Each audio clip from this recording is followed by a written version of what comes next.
"Don't call me again," the woman on the phone said quietly. "The baby is here, and you're not the person listed as family." The line went dead. For a moment, Nathan Crawford simply stared at his reflection in the floor-to-ceiling window of his penthouse overlooking downtown Chicago. 52 floors above the city, surrounded by imported marble, custom Italian furniture, and a skyline worth millions, he had never felt more alone.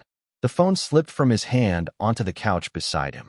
Not because Claire had given birth, not because his son had arrived, but because of one question he couldn't answer.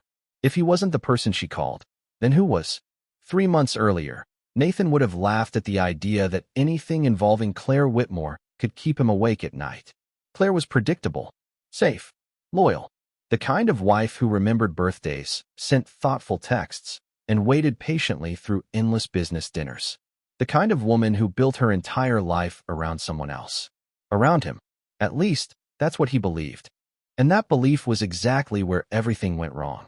The city lights shimmered beyond the glass while Nathan replayed the conversation in his head for the 10th time. The nurse had sounded confused when she answered his call, almost cautious, as though she had accidentally revealed something she wasn't supposed to. "Sir, I'm sorry," she had said. "I assumed you already knew." Knew what? That was the problem. Nobody would tell him. Claire wasn't answering. The hospital wouldn't provide information. Even the attorney he hired 2 weeks ago had nothing. It was as if Claire had stepped into an entirely different life and locked every door behind her. Nathan walked toward the kitchen and poured himself a glass of sparkling water. His hand trembled slightly. He hated that. Nathan Crawford wasn't a man who lost control. He negotiated billion-dollar developments. He closed deals before breakfast. He solved problems. Yet for the first time in years, he was facing a situation money couldn't immediately fix. The silence bothered him most. Not anger. Not revenge. Silence. Claire had vanished from his world without creating a single scene. No dramatic messages. No emotional confrontations. No demands. Nothing. At first, he had enjoyed it. When she signed the divorce papers without argument, he considered it proof he was right. She knew she needed him. Eventually she would call. Eventually she would realize what she was losing. Eventually she would come back. Except she never did. Days became weeks. Weeks became months. And somehow the woman he thought depended on him seemed perfectly capable of building a future without him. Nathan crossed the living room and stopped beside a framed magazine cover featuring his latest real estate project. 6 months ago, seeing his face there would have filled him with satisfaction. Tonight it felt meaningless, because another memory kept forcing its way into his thoughts. Claire smiling. Not a sad smile. Not a broken smile. A calm smile. The smile she gave him when she signed her name and slid the papers back across the table. At the time, he thought it meant surrender. Now he wondered if it meant freedom. Outside, a storm rolled across Lake Michigan, distant thunder humming beyond the glass. Nathan looked down at his phone again. One unanswered question echoed louder than the weather outside. If Claire no longer needed him, then who had she chosen instead? And why did everyone seem determined to protect that secret? 3 months earlier, the divorce papers sat between them like an ordinary business contract. Nathan Crawford had chosen the setting carefully. Private dining room. Downtown steakhouse. Floor-to-ceiling windows overlooking the Chicago River. Everything polished. Everything controlled. Everything exactly the way he liked it. Claire Whitmore arrived 5 minutes early, her hand resting lightly on her 7-month pregnant belly as she took her seat across from him. She wore a simple blue dress and almost no jewelry. Once upon a time, Nathan would have noticed how tired she looked. Tonight, he only noticed how calm she seemed. That irritated him. He had spent 2 weeks rehearsing this conversation, not because he felt guilty, because he expected resistance. Tears. Questions. Negotiation. Something. Instead, Claire quietly unfolded her napkin and waited. Nathan cleared his throat. "I think we both know this marriage is not working anymore." Claire nodded once. No surprise. No visible reaction. Just a small nod. Nathan continued. "I have already spoken with attorneys. Everything is straightforward." Again a nod. The waiter arrived with water glasses. Neither touched them. Outside, boats drifted along the river while evening sunlight reflected off glass towers. To anyone watching from a distance, they looked like a successful couple discussing vacation plans. Nathan slid the documents across the table. "I think this is the best solution for everyone." Claire looked down at the papers. Her eyes moved slowly across each page. Nathan studied her face, waiting for the moment reality would finally sink in. It never came. Instead, she turned another page. Then another. Then another. The silence stretched longer than he expected. Finally, she looked up. "Have you already made your decision?" she asked. Nathan almost laughed. "Claire, that is why I brought the paperwork." For a second, something flickered behind her eyes. Not sadness, not anger, something he could not identify. Then it disappeared. "I see," she said softly. Nathan leaned back in his chair. This was the part he understood. The part where reality arrived. He expected questions about money, about the house, about the baby, about the future. Instead, Claire surprised him again. "Then I hope it brings you what you were looking for." Nathan frowned. That was not how these conversations were supposed to go. "You are taking this very well." A faint smile touched her lips. "Am I?" Before he could answer, she picked up the pen. Nathan watched her carefully. Surely now there would be hesitation. Surely now she would stop. But her signature appeared smoothly across the final page. Claire Whitmore. No shaking hands. No emotional speech. Just ink drying on paper. She slid the documents back toward him. Nathan stared at them. The entire process had taken less than 3 minutes. "That is it?" he asked. Claire folded her hands together. "What else would you like me to say?" Nathan did not know. The truth unsettled him. He wanted proof that he mattered more than this. He wanted evidence that walking away carried weight. Instead, Claire looked almost relieved. The waiter returned and asked whether they were ready to order dinner. Claire smiled politely. "No, thank you. I have somewhere else to be." She stood slowly, adjusting her purse over her shoulder. Nathan felt an unexpected irritation rising in his chest. This was not how the evening was supposed to end. "Claire." She paused. "Yes. You are not even going to fight for us." For the first time, genuine emotion crossed her face. Not desperation. Not heartbreak. Disappointment. Deep and quiet. The kind that arrives after years of unanswered questions. "Nathan," she said gently, "you made your choice long before tonight." Then she walked away. Nathan watched her disappear through the restaurant doors, completely certain she would call within days. What he did not realize was that Claire had already begun leaving his life long before she left that table. The first week after the divorce papers were signed, Nathan expected a phone call. The second week, he expected an email. By the third week, he was checking his phone more often than he cared to admit. Nothing came. Claire disappeared with a kind of quiet confidence that made no sense to him. She did not argue through attorneys. She did not make emotional social media posts. She did not ask mutual friends to intervene. She simply moved forward. At first, Nathan convinced himself it was temporary. Pride, he thought. She was trying to prove a point. Eventually, reality would catch up with her. Eventually, she would remember that she was 7 months pregnant and preparing to raise a child alone. Eventually, she would realize how difficult that future looked without him. That belief lasted until a Thursday evening dinner party at the home of one of his investors. Nathan arrived late, confident as always, wearing a tailored charcoal suit and carrying the effortless charm that had helped him build his reputation. Conversations paused when he entered. People greeted him warmly. The evening unfolded exactly as expected until someone asked a simple question. "How is Claire doing?" Nathan took a sip of sparkling water. "She is adjusting." The answer sounded polished enough. Then another guest smiled. "I heard she looked amazing at the Medical Foundation event last weekend." Nathan blinked. "The what?" The woman looked surprised. "The Chicago Medical Advancement Gala." A strange feeling settled in his stomach. Claire never mentioned any gala. In fact, he could not remember the last time she mentioned anything related to medicine at all. During their marriage, she rarely talked about her career.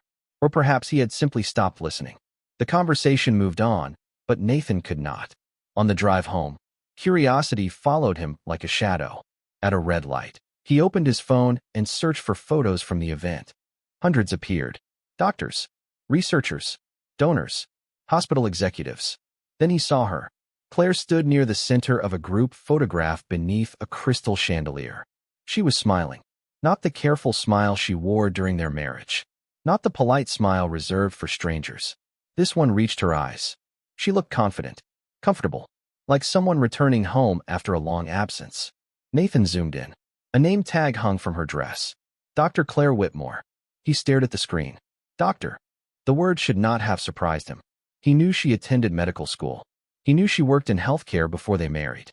Yet somehow seeing that title beside her name felt unfamiliar. When was the last time he had heard anyone call her Dr. Whitmore? He honestly could not remember. Back at the penthouse, Nathan continued scrolling. Another photo caught his attention. Claire standing beside the chief executive officer of one of the largest private hospital networks in the Midwest. Another showed her speaking on stage. Another showed people applauding while she accepted some kind of recognition. Nathan felt increasingly unsettled. None of this fit the version of Claire he carried in his mind. The woman he divorced spent her mornings organizing schedules and attending prenatal appointments.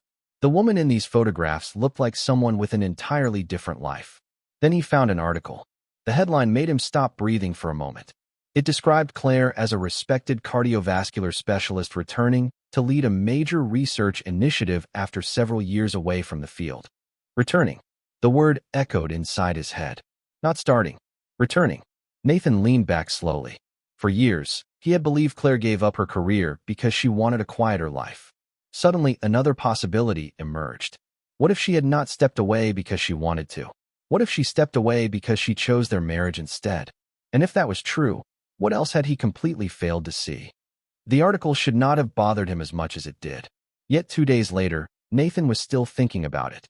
He sat alone in his office overlooking the Chicago skyline, pretending to review development proposals while Claire's photograph remained open on his computer screen. Dr. Clare Whitmore. The title refused to leave his mind. During 8 years of marriage, he had become so accustomed to seeing Claire through a single lens that he never questioned whether other versions of her still existed. The woman in the photographs looked familiar and unfamiliar at the same time, like someone he had once known but somehow forgotten. Nathan closed the browser and tried to focus on work. 10 minutes later, he opened it again. This time he searched deeper. Medical journals, foundation websites, hospital publications. The results kept appearing. Research awards, conference appearances, academic achievements, recommendation letters, interviews. Every new discovery felt like finding pages from a book he never bothered to read. Then he found something that stopped him cold. A feature published nearly 6 years earlier. The article described Claire as one of the most promising cardiovascular specialists in the state. Colleagues praised her talent. Mentors predicted an extraordinary future. One quote stood out. Dr. Whitmore has the rare ability to combine technical excellence with genuine compassion. Her future leadership in medicine seems inevitable. Nathan stared at the sentence for a long time. 6 years earlier. That was around the same time they got married. He remembered celebrating his first major real estate acquisition. He remembered expanding his company. He remembered his own ambitions clearly. Yet he could not remember asking Claire what she had given up to support those ambitions. The realization settled heavily in his chest. Later that evening, he called his sister Emily. If anyone knew the truth, it would be her. Emily had always liked Claire. Sometimes Nathan suspected she liked Claire more than she liked him. You finally noticed? Emily asked after listening to his questions. Nathan frowned. What is that supposed to mean? A short silence followed. Nathan, everybody noticed except you. He leaned back in his chair. Noticed what? Emily sighed. The way she rearranged her life around yours. Nathan felt irritation rising. That was her choice. Was it? Emily's voice remained calm. Do you remember when she turned down that fellowship in Boston? Nathan searched his memory. Vaguely. There had been conversations. Travel plans. Timing issues. I guess. She turned it down because you said relocating would hurt your business. Nathan said nothing. Emily continued. Then there was the research position at Northwestern. The international conference in Switzerland. The teaching appointment. She passed on all of them. Nathan rubbed his forehead. He remembered fragments now. Opportunities mentioned over dinner. Invitations discussed briefly and forgotten. At the time, they seemed insignificant. Looking back, the pattern suddenly felt impossible to ignore. Why are you telling me this now? Emily laughed softly. Not cruelly. Sadly. Because you asked. The answer lingered after the call ended. That night Nathan walked through the penthouse in silence. The place felt larger than ever. Every room echoed. Every surface looked perfect and empty. He stopped outside what would have been the baby's nursery. The room remained unfinished. Boxes sat unopened in the corner. Claire had wanted to decorate it months ago. Nathan kept postponing the project because work was busy. There would be time later, he told her. There was always later. Standing there now, he realized how many important moments he had quietly postponed. The nursery, the conversations, the dreams she tried to share, the future she imagined. Suddenly another thought entered his mind. If Claire had rebuilt a life this quickly, maybe she had started rebuilding it long before the divorce papers ever appeared. And if that was true, perhaps the most surprising part was not that she walked away. Perhaps the real surprise was how long she stayed. The next morning, Nathan did something he had not done in years. He drove himself instead of using a driver. The destination surprised even him. Northwestern Medical Center. The hospital rose above the city like a monument to a world he barely understood. Nathan sat in the parking garage for nearly 10 minutes before stepping out of the car. Part of him felt ridiculous. What exactly was he looking for? Answers? Closure? Proof that he had not misunderstood everything? He was not sure. Inside the lobby, people moved with purpose. Nurses crossed polished floors carrying tablets. Doctors discussed cases over coffee. Families waited quietly near elevators. Nathan felt strangely out of place. Nobody here cared about real estate deals. Nobody cared about market valuations. For the first time in a long while, his name meant absolutely nothing. He wandered toward a wall displaying photographs of notable physicians connected to the hospital's research programs. Then he saw her again. Claire. A framed portrait near the center of the display. Professional. Confident. Respected. Beneath the photo was a brief biography. Nathan read every word twice. Medical school honors. Research grants. Publications. Leadership awards. The list seemed endless. A voice beside him interrupted his thoughts. Dr. Whitmore was one of the best we ever had. Nathan turned. An older man wearing a hospital identification badge smiled politely. You knew her? Nathan asked. Everybody knew her, the man replied. Brilliant physician. Patients loved her. Nathan glanced back at the photograph. She left for several years. The man nodded.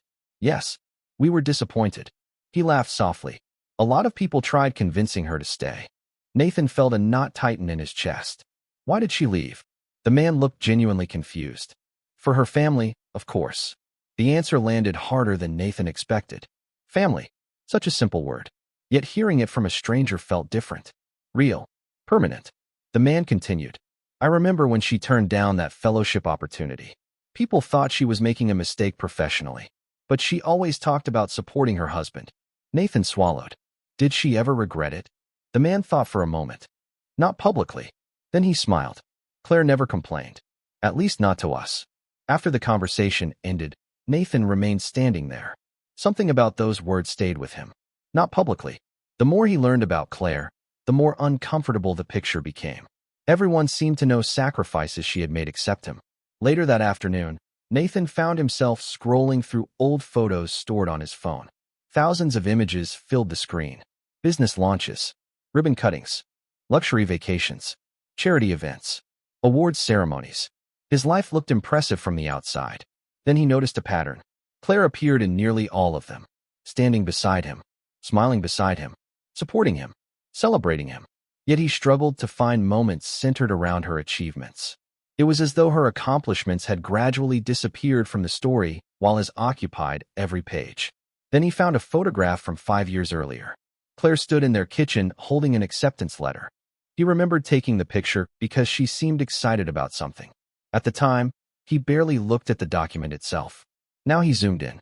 The letterhead belonged to a prestigious international medical program in Switzerland. Suddenly, Emily's words returned.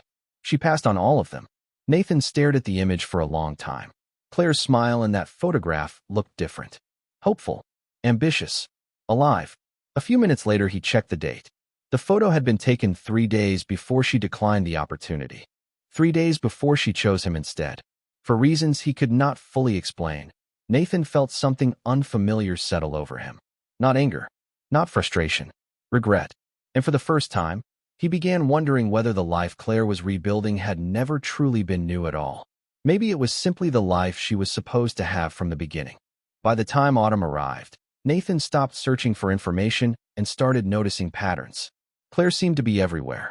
Not physically, not in person, but her name appeared with increasing frequency in places he never expected. One morning, it was a feature in a healthcare business journal. 2 days later, it was an interview discussing innovation in cardiac research. The following week, a local news segment highlighted a major medical initiative she was helping lead. Every time Nathan saw her, she looked stronger, more confident, more alive. The contrast was impossible to ignore. Meanwhile, his own life was becoming strangely complicated. Nothing dramatic happened. No public scandal. No catastrophic collapse. Just a series of disappointments that felt larger than they should have. A major development project stalled during negotiations. An investor postponed a decision. A longtime client chose a competitor. Individually, each setback was manageable. Together, they created a pressure Nathan had not experienced in years. For the first time, work stopped serving as a distraction. It left too much room to think. One evening, he attended a networking reception at a luxury hotel downtown. The ballroom buzzed with conversation, crystal glasses, and polished introductions. Normally, these events energized him. Tonight, he felt detached.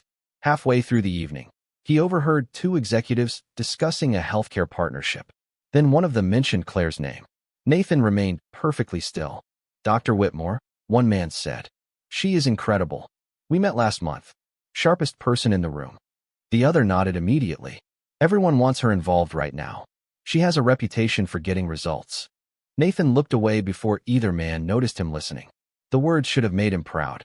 Instead, they revealed something uncomfortable. These strangers seemed to know more about Claire's professional value than he ever had. Later that night, he returned to the penthouse and found himself standing in front of the nursery again. The room had become a habit, a place he visited whenever his thoughts grew too loud. The unopened boxes remained exactly where they had been months earlier. A rocking chair sat wrapped in protective plastic. A mobile still rested inside its packaging. Plans interrupted. Promises delayed. Futures assumed. Nathan lowered himself into a chair near the window. Rain tapped softly against the glass. Without thinking, he opened an old voicemail folder on his phone. Most messages were years old. Appointment reminders, business updates, family check-ins. Then he found one from Claire. The date was nearly 18 months earlier. Curious, he pressed play. Her voice filled the room. Warm, hopeful, excited. "Nathan, call me when you get a chance. I have some really good news. I think this could be something special." The message ended. Nathan frowned. He could not remember returning that call. He searched his memory. Nothing. He checked the date again. That same week, he had been negotiating a major acquisition in Dallas. He remembered the deal perfectly. He remembered the meetings, the presentations, the celebration dinner afterward. But he did not remember asking Claire about the news she sounded so eager to share. A strange sadness settled over him. Not because he missed one phone call, because he suddenly wondered how many moments like that existed. How many conversations he postponed. How many dreams she tried to include him in before eventually keeping them to herself. Then another thought entered his mind. Perhaps Claire's transformation was not a transformation at all. Maybe she was not becoming someone new. Maybe the confident doctor appearing in interviews and leading projects had always been there beneath the surface. Waiting for space. Waiting for opportunity. Waiting for permission she eventually realized she never needed. And as Nathan stared out at the Chicago skyline, he began to understand something that frightened him more than losing his marriage. Claire was no longer building a future without him. She had already built it.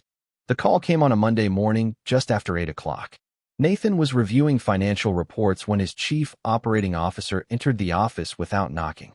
That alone was unusual. The expression on his face was worse. "We have a problem," he said quietly. Nathan set down his coffee. Within 30 minutes, 3 separate issues landed on his desk. A development partner had withdrawn from a major project. A financing agreement that seemed guaranteed was suddenly under review. And a corporate board that had supported him for years requested an emergency meeting. None of the problems were catastrophic on their own. Yet together they created a feeling Nathan had never experienced before. Uncertainty. The rest of the week only made things worse. Meetings ended without decisions. Phone calls were not returned. Investors who once seemed eager suddenly became cautious. Nathan spent longer hours at the office trying to regain control, but every solution seemed to create another obstacle. Late Thursday evening, he found himself alone in a conference room overlooking the city. The skyline glittered beneath the dark sky, but he barely noticed. His attention was fixed on a spreadsheet filled with numbers that refused to cooperate. For years, he had built his identity around success. The confidence, the influence, the certainty that he could solve any problem placed in front of him. Now, for the first time, that certainty felt fragile. His phone buzzed. A message from Emily. "Call me when you can. It is important." Nathan almost ignored it. Then something made him answer. "What happened?" he asked. Emily hesitated. "I thought you should know before you hear it somewhere else." Nathan's stomach tightened. "Know what?" "Claire received a National Leadership Award today." Silence filled the line. Emily continued carefully. "It is a big deal, Nathan. Really big." He closed his eyes. Somehow the news hit harder than the business problems. While his world felt increasingly unstable, hers seemed to be accelerating in the opposite direction. "I saw the announcement," Emily added. She looked happy. After the call ended, Nathan searched for the article. It appeared immediately. There was Claire standing on a stage in Washington, D.C., accepting recognition for her work in cardiovascular research and patient care initiatives. Cameras flashed around her. Industry leaders applauded. Her smile looked effortless, genuine. The article described her as one of the most influential voices in her field. Nathan read the headline twice, then 3 times. A strange realization settled over him. He could not remember the last time he had seen Claire seek recognition. During their marriage, she celebrated his victories, his promotions, his awards, his milestones. She stood beside him in photographs while reporters asked questions about his future. Now she was standing alone beneath the spotlight she had earned herself. The following day brought another surprise. During a lunch meeting, one of Nathan's investors casually mentioned Claire's name. "Remarkable woman," the investor said. "I met her recently at a conference." "Brilliant." Nathan forced a polite smile. The investor continued. "You know, not many people can command a room like that." Command a room. Nathan nearly laughed at the irony. He remembered years of assuming Claire preferred staying in the background. Years of believing she lacked the ambition that drove him. Now complete strangers seemed to recognize qualities he had overlooked entirely. That evening, he returned to the penthouse and stood once again in the unfinished nursery. The room felt different now, not because anything had changed, because he had. The silence no longer felt temporary. It felt permanent. As rain drifted against the windows, Nathan finally admitted something he had resisted for months. He had spent years believing Claire needed him to become the best version of herself. The truth was far more painful. The farther she moved from his shadow, the brighter she seemed to shine. The call came at 4:17 in the morning. Nathan was awake before the phone even finished vibrating across the nightstand. For a brief second, he stared at the screen without moving. Unknown number. Something about it immediately felt different. He answered on the second ring. "Mr. Crawford?" a woman's voice asked. "Professional. Careful." "Yes." A short pause followed. "I am calling from Lakeshore Women's Medical Center." Nathan sat upright instantly. Every trace of sleep vanished. "Is Claire okay?" The woman hesitated. "Dr. Whitmore is doing well." "Dr. Whitmore. Not Claire. Not your wife. Not even your former wife." The words landed harder than they should have. "And the baby?" Nathan asked quietly. "Healthy." Relief rushed through him so quickly it almost hurt. For a moment, he simply closed his eyes. Healthy. The baby was healthy. Nothing else mattered. Then another thought struck him. "Can I speak with her?" The silence on the other end stretched longer this time. "I am sorry, sir. That will not be possible." The call ended less than a minute later. Nathan stared at the phone. Healthy. Claire was healthy. The baby was healthy. Yet somehow he felt farther away from both of them than ever before. 40 minutes later, he was driving through downtown Chicago beneath a dark sky streaked with the first signs of dawn. Empty streets blurred past the windshield. Traffic lights changed from red to green without another car in sight. For the first time in months, he was not thinking about business, not thinking about investors, not thinking about deals. Only one destination mattered: Lakeshore Women's Medical Center. The hospital lobby glowed softly beneath warm lighting. Nurses moved through the halls with quiet efficiency. Families sat in waiting areas clutching coffee cups and anxious hopes. Nathan approached the reception desk. "I am here for Claire Whitmore." The receptionist checked her screen. Her expression remained polite. "I am sorry, sir. She is not accepting visitors." Nathan swallowed. "Please tell her Nathan Crawford is here." The woman nodded. Several minutes passed. Then 10. Then 15. Finally, a nurse approached. Dr. Whitmore received the message. Nathan stood immediately, and the nurse offered a sympathetic smile. She asked me to thank you for coming. Nathan waited for the rest. There was no rest. That is all, he asked quietly. The nurse hesitated. Yes, sir. For a long moment, he simply stood there. Around him, families celebrated new beginnings. Parents carried balloons. Grandparents smiled through tears. The entire building seemed filled with moments that mattered. Yet he remained frozen in place. Then something unexpected caught his attention. Down the hallway, near a large window overlooking Lake Michigan, stood a man holding a small gift bag and a bouquet of flowers. He was speaking with one of the nurses. Not impatiently, not dramatically, just waiting. The nurse smiled warmly and pointed toward a secure maternity wing. A few seconds later, the doors opened. The man's face lit up. Not because someone gave him permission to enter, because someone wanted him there. Nathan watched the doors close behind him. A strange ache settled inside his chest. It had nothing to do with jealousy. It had everything to do with belonging. For months, Nathan had focused on losing Claire. Standing in that hallway, he finally understood something worse. He had lost the place he once occupied in her life. The phone call from part 1 suddenly returned to him. The voice, the words, the mystery that refused to leave his mind. The baby is here, and you are not the person listed as family. As sunlight slowly rose over Lake Michigan beyond the hospital windows, Nathan realized he was finally asking the right question. Not who replaced him, not who Claire called instead, but why she no longer considered him the person she could call at all. 2 days later, Nathan received a message he never expected. It was short, only one sentence. Claire had agreed to meet him. The location was not a restaurant, not a lawyer's office, not the penthouse. It was a quiet public garden near the lake, a place they had visited years ago before success became the center of every conversation. Nathan arrived 20 minutes early. The October air carried the first hint of winter. Leaves drifted across walking paths. Families pushed strollers beneath golden trees.